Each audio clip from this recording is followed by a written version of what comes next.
और एक कथा होती है यहाँ से, वो को देखते ही नहीं कौन बैठा है, कौन आया है, कौन गया है। भक्ति भाव में विभाजित होकर के, अंतकरण वृत्ति एकदम कृष्ण भावनामय होकर के कथा कह रहे हैं। कौन सुन रहा कौन नहीं सुन रहा उससे कोई लेना देना नहीं, भावनामय होकर के कथा कह रहे हैं।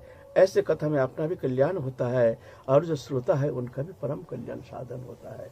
लेकिन ऐसा कथावाचक कम होता है, ये कुछ दिखते नहीं है। साधारणतः तो एक साजा बाजा की तरफ ध्यान नहीं देते ये सब तरफ। जैसे डोंगरे जी महाराज थे, आहा हम एक दिन जा रहे हैं, लाखों श्रोता वृंदावन में, हजारों गाड़ी खड़ी है, कोई आवाज नहीं। हम बोले भाई इतना हजार गाड़ी खड़े हैं यहाँ, कुछ तो हो रहा है। नहीं, फिर बोले यहाँ क्या हो रहा है, कोई आवाज नहीं, कुछ नहीं, शांत एकदम समाहित हो जैसे सब।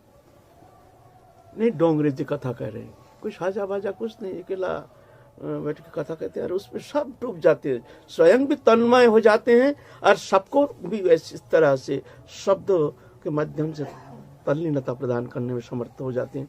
क्योंकि उसमें कथा कहने से ऐसे शब्दों के दम नहीं होता है। कथा कहने के लिए उसको भजन चाहिए। यहाँ से जो शब्द निकलती है ना, वो शब्द उसमें भगवत कृपा से होती है। भक्ता भगवतं ग्राह्य न बुद्ध न चोटी गया। एकमात्र भक्ति के द्वारा ही हमको जाना जा सकता है, ना बुद्धि के द्वारा, ना टीका पढ़ करके। इसलिए भजन करना बहुत जरूरी है। हरि कथा, भगवत कथा, आगवांग मनुष्यगोचर शब्द जहाँ हमारे मन के द्वारा, मन के जहाँ प्रवेश नहीं है, उस लोग के शब्द हम कहना चाहते हैं तो कैसे कहेंगे? हमारा जहाँ मन के द्वारा चिंतन करने में समर्थ नहीं है, बुद्धि के द्वारा निरूपण करने में समर्थ नहीं है, और वो वस्तु को हमको निरूपण करके सबके सामने हमको परोसना है, तो